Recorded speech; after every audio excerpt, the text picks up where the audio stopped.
Hello and welcome. This is TVC News at 1. We do apologize for coming late. We begin with judicial matters where the Economic and Financial Crimes Commission has arraigned the suspended Accountant General of the Federation, Ahmed Idris, and 3 others on a 14-count charge of stealing and criminal breach of trust to the tune of 109.4 billion naira. The 3 others are Godfrey Akindele, Mohammed Usman, and Gezawa Commodity Market and Exchange Limited. The former AGF is represented by Chris Uche, Senior Advocate of Nigeria, while Rotimi Jacobs, Senior Advocate of Nigeria, is a prosecuting counsel.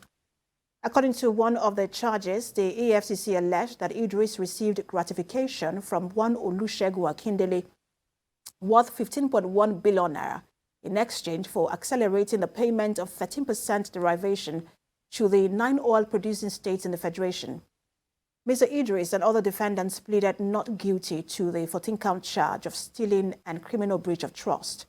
Prosecuting counsel Rotimi Jacobs, however, opposed to the plea of bail made by defendants' counsel. He prayed the courts to remand the defendants and allow them argue a proper bail application at a later date and not an oral application. To security matters, in a bid to stem the rising insecurity across the country, the federal government says it is considering a nationwide ban on motorcycles, on commercial motorcycles and mining activities. Attorney General of the Federation, Abubakar Malami, stated this on Thursday after the National Security Council meeting presided over by the President, Muhammadu Buhari, at the Presidential Villa, Abuja. Mr. Malami said several approaches for containing insecurity were deliberated during the meeting, and TVC's Femi Akonde has more. The second Security Council meeting in 2 weeks. Another opportunity for the Commander-in-Chief of the Armed Forces to appraise the security situation in the country, take action and make recommendations.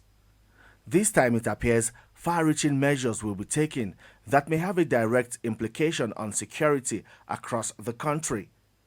The federal government is considering restricting the use and distribution of motorcycles, which is a major means of logistics for terrorists and bandits. It was extensively deliberated often as to what needs to be done for the purpose of ensuring that their means of logistics are indeed adequately considered and the necessary steps are taken in degrading their capacity to move around.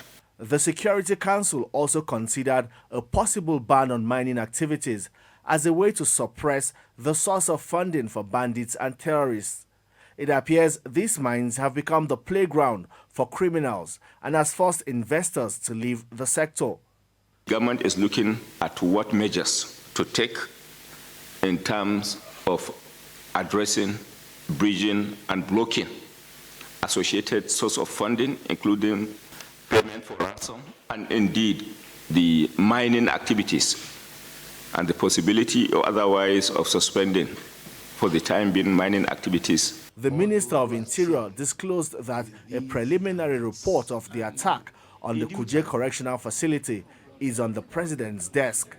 Sufficient efforts at intelligence were made, but unfortunately those of you who accompanied me when I visited the place will show that I said very clearly that we had some problem with the will to hurt, and that is how I want to say. I'm not blaming anybody. The enactment of the Terrorism Prevention and Prohibition Act, signed by President Muhammadu Buhari in May this year, will now provide a legal framework for the federal government to tackle banditry and terrorism on all fronts, especially stopping the cash flow to terrorists, apprehend and prosecute their financiers. Femi Akonde, TVC News, Abuja. And joining me live in the studio for more on this development is a public affairs analyst, Olusegun. Good to have you join us. Thank you for having me. So this is the federal government now considering a ban on commercial motorcycles. It's been done in Lagos. I think a couple other states, Edo State as well, has done that. And government is now saying, look, we need to do this for security reasons. How does this come to you? Also bearing in mind that for some people, it is a means of livelihood. I think the primary aim of the government is to protect lives and property. And this is a major decision they've made in protecting lives and property, because We understand that majority of these terrorists in the country, they're in the forest, they're in the bushes, and one of their major means of transportation are these motorcycles. And then again, we cannot just stop anybody on the road with a motorcycle saying, who are you and what. So when you ban such things, it gives a open ground for everybody to know who is actually moving and what they're actually doing. You know, I know most people will say that it will have a socio-economic effect on people, but then again, we should understand that we have two priorities here, you know, between fear of poverty and insecurity. And remember, you must be alive before you can eat. So I think it's a good step by the government to ban it for now, and also create other means, alternative means for these persons you are removing out of labor, you know, and actually creating something for them to do in this time. And we're talking about millions of people who, or hundreds of thousands, if not up to millions of people who just around the country, millions who are into motorcycle, commercial motorcycle, and they use that as a means of livelihood genuinely for their families. And I don't know what government can do in a short space of time to provide jobs for them. It's still a consideration. They've not made a decision yet. But there are those who are now saying, why not do selected ban? They are in the Northwest where you have, and Northeast where you have some of these issues. Why not select some of those states and ban motorcycles in those states, and they're not making a nationwide thing where, you know, they might not necessarily have those kind of challenges. You still understand that even in the states that a lot of people are suggesting they just ban there, you still have people who use this motorcycling as means of livelihood, who are genuinely working to make end meets for their family. But then again, we have to follow the world where it's going to. You understand? You know, there's no country in the world that is moving towards a positive path that still has motorcycling as a means of transportation. But then again, it is, like they said, they're considering. And I believe before they come with the official ban, they have to provide means for these persons, other industries or other organizations for them to go into. And then this is also a means of transportation for a lot of people. So I'm sure those who also use this, because it's very quick and fast. So if you want to get somewhere, a lot of people will say, if you want to get somewhere fast, use a motorcycle. But let's talk about a statement made by the Minister of Interior, Arraigns, where he said that they got intelligence about the attack on Kuje Correctional Facility earlier, but it was just about the will to act. And that's what a lot of people have always said about, you know, the federal government, the will to act. How does that statement come to you in terms of there was no will to act in terms of stopping the attack? You know, a lot of us are actually sad about what happened in Kuje, because from information reaching us was that the organization, the crime took place for over 3 hours, and even the closest police station or army barracks could not respond. You know, the government have to be serious and deliberate with this decision right now, because someone like Lagos State, they've actually banned motorcycling 5 times. You know, Edo State did it like twice. You know, so they need to put necessary modalities on ground to ensure that when the decision eventually comes, it is being accepted, enforced and accepted all over the country, not just some particular states. Thank you so much for talking to us, Public Affairs Analyst Olusegun. Thank you for having me. The Inspector General of Police, Usman Akali Baba, has commended the United Nations Mine Action Service for training 24 police officers at the Borno State Command on proper usage of explosive ordnance disposal and a donation of a requisite equipment to perform effectively. The IGP gave the commendation during the graduation ceremony of the officers at the headquarters of Borno State Police Command. TVC News' Jesse Tafida reports. 57 personnel of the Borno State Police Command have successfully undergone training on proper usage of explosive ordnance disposal, chemical, bioradiological, and nuclear. The training was conducted by the Mines Action Service of the United Nations. The international community is concerned about the threat posed by planted IEDs in the region and is poised to mitigate the menace at all costs. But it's important because they are the first responders, they are the one on the field. Now to do it, it's important for them to do it in a safety manner for themselves and in a safety manner for the community where they are working and doing this type of operations. Nigeria is lucky to have this type of EOD capacity in the Nigeria police, which allow us to go more and more in efficiency, in terms of efficiency, to protect communities. The training could not have come at a better time, considering the number of lives that have been lost as a result of IEDs planted by terrorists, especially farmers, motorists, and innocent civilians. I extend my profound gratitude to the management of UNMAS for this generous donation. It gladdens my heart that I'm receiving this equipment at these challenging times. I assure you that the equipment will be utilized effectively. We look forward to further partnership with UNMAS in this direction. The trainees were urged to utilize the knowledge and expertise acquired during the training to save lives. This training is believed to have enhanced the performance of the personnel in emergency situations and skills to manage victims. The Borno State Police Command says it will continue partnering international organizations in equipping and training its personnel for a better service delivery. Jessie Tafida, TVC News, Maiduguri. To Sokoto, where men and officers of the State Police Command are undertaking a 3-day training workshop organized by the Nigerian Police Trust Fund.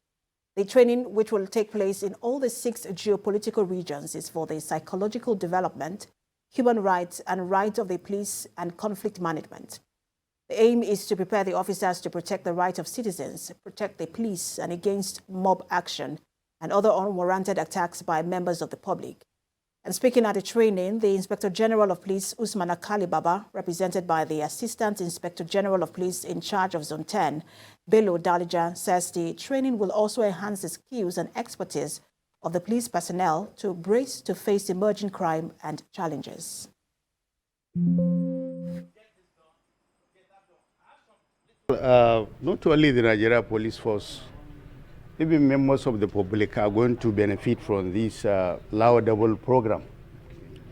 In the sense that the police trust fund is normally for all Nigerians. So therefore, the psychological as well as human rights issue, as enshrined in the Nigerian Constitution 1999, is for all. Both members of the public and members of the police force, they are all Nigerians. So therefore, everybody's rights should be respected. One of the things we learn in the answers is that the police, out of our training, we were busy protecting every citizen of the country. The way our facilities and formation were attacked, people from the background see us as not protecting ourselves. If we have a protection post to protect the police themselves, those things wouldn't have happened. Killings of the police and also as well as the Nigerian citizen borders on a whole lot of misunderstanding of the concepts of the rights of both the police and the rights of Nigerians. And so this program was packaged by the grace of God through the recommendation of the Inspector General of Police. And to the nation's capital, the House of Representatives says it will probe the causes, dimensions and effects of the recent attack on the Kuje Custodial Center. The lawmakers will also investigate the scarcity of booklets for the printing of international passports by the Nigerian Immigration Service. National Assembly correspondent Joke Adisa reports. On the 5th of July, terrorists attacked the medium security custodial center in Kuje, killing 5 persons and freeing over 800 inmates. Weeks after, more than 400 inmates are still at large. Those in favor of the motion say aye. Against say nay. The House has now moved to investigate the root causes of the attack and prefer solutions so as to avoid a recurrence.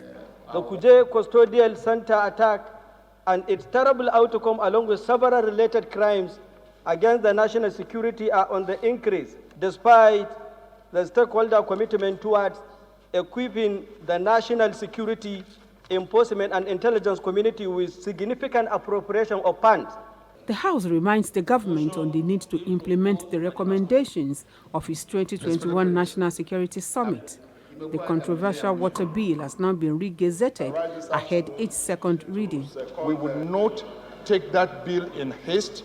We'll give every member the opportunity to look at that bill. Rising under matters of urgent national importance, Magajida Aliyu seeks a stop to planned sale of 5 generation power plants belonging to the Niger Delta Power Holding Company. He says the proposed sale violates the law. In 2023, the same attempt was made to sell these power plants. And in the investigation conducted during the 2021 resolved that these power plants are not to be sold. If federal government wants to do anything with its assets, that is fine, but they should do it with regard to their own shareholding. The hardship being faced by many Nigerians to get international passports also came before the parliament. Also informed that Frederick Agbeji from Bayelsa State wants a probe into the scarcity of the passport booklets and the alleged attendant racketeering. Accordingly resolved to urge the Nigerian Immigration Service to immediately halt the appointment policy for biometrics capture. 2, urge the Nigerian Immigration Service to immediately purchase more machines to aid the process. A bill seeking to elongate the lifespan of JAMB results beyond 1 year generated divided opinions among members of the House before scaling second reading. Joke Adisa, TVC News, Abuja. The Nigerian Security and Civil Defense Corps has uncovered an illegal dump site of adulterated diesel in Lagos.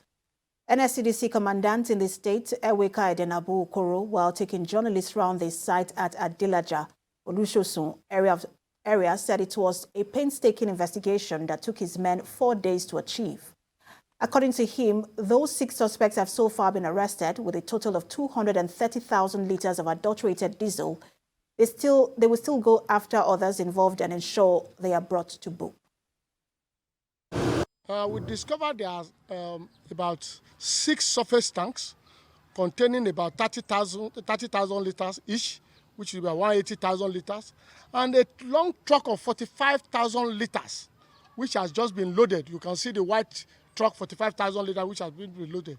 In total, if you are talking about the content here, we are talking about close to 230,000 liters of illegal petroleum product stolen from the Niger Delta area, now brought here to be adulterated. And this causes a lot of damages to the vehicles and the trucks in the society, coupled with causing what we call sabotage to the economy. And government has been advised to institute more effective and efficient consultative mechanism with manufacturers in order to ensure sustenance of existing companies, some of which are on the verge of collapse due to harsh economic condition and other challenges. The President Manufacturers Association of Nigeria made this known in Abeokuta, Ogun State. And TVC News, Kazim Olowe. Manufacturers in Nigeria are currently facing numerous challenges, such as high cost of production, which is as a result of lack of stable power supply, high cost of diesel and other petroleum products, insecurity and infrastructure deficits.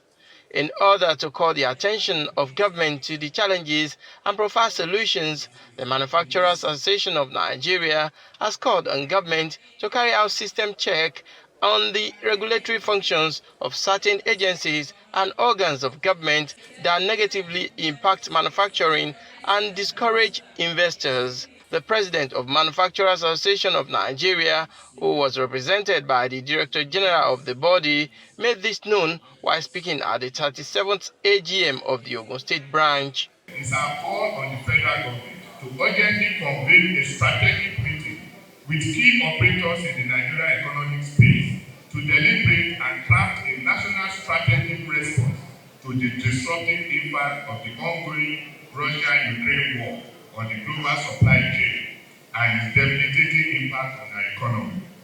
We believe that this will help to identify viable options to ameliorate the impact of the disruption. The guest lecturer, who is also the Director General Budget Office of the Federation, Ben Akabueze, was represented at the event and called for the implementation of cost control measures and urged manufacturers to explore local sources of raw materials and machinery. It is important that concerted efforts are put in place to ensure that security of life, property, and investment is ensured.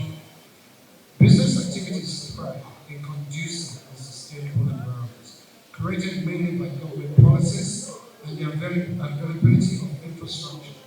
Nigeria's business environment of recent years has been characterized by fear and uncertainty, leading to the collapse of many businesses. On his part, Ogun State Governor promised more investors-friendly programs and policies, noting that the ongoing Agbo Cargo Airport in the state shall be inaugurated by December 2022. The event also featured inauguration of new executive of the body and the state.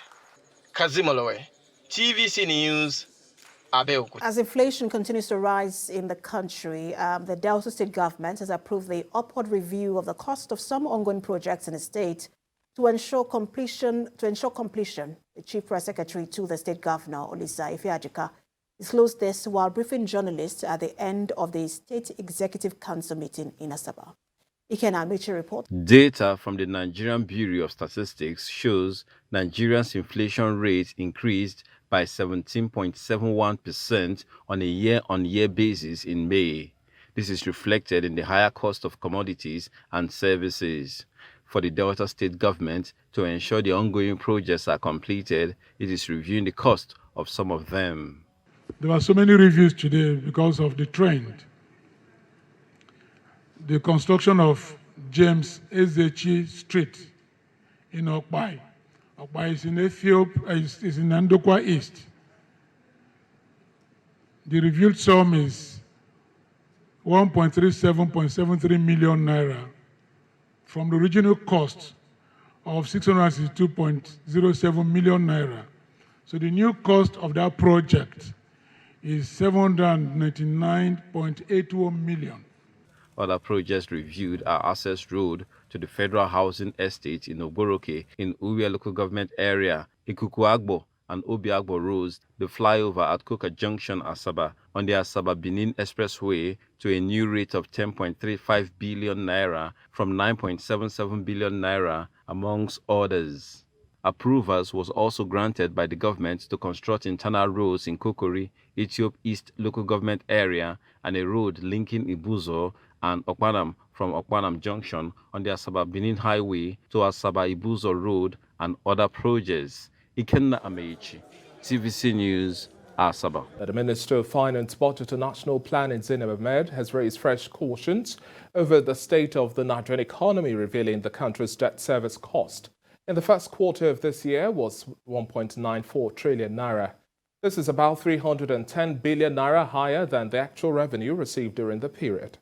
The Finance Minister also projects a total 6.72 trillion naira as full-year budget for petrol subsidy payment come next year if the country decides to continue with a policy that had been identified as a drain on the economy.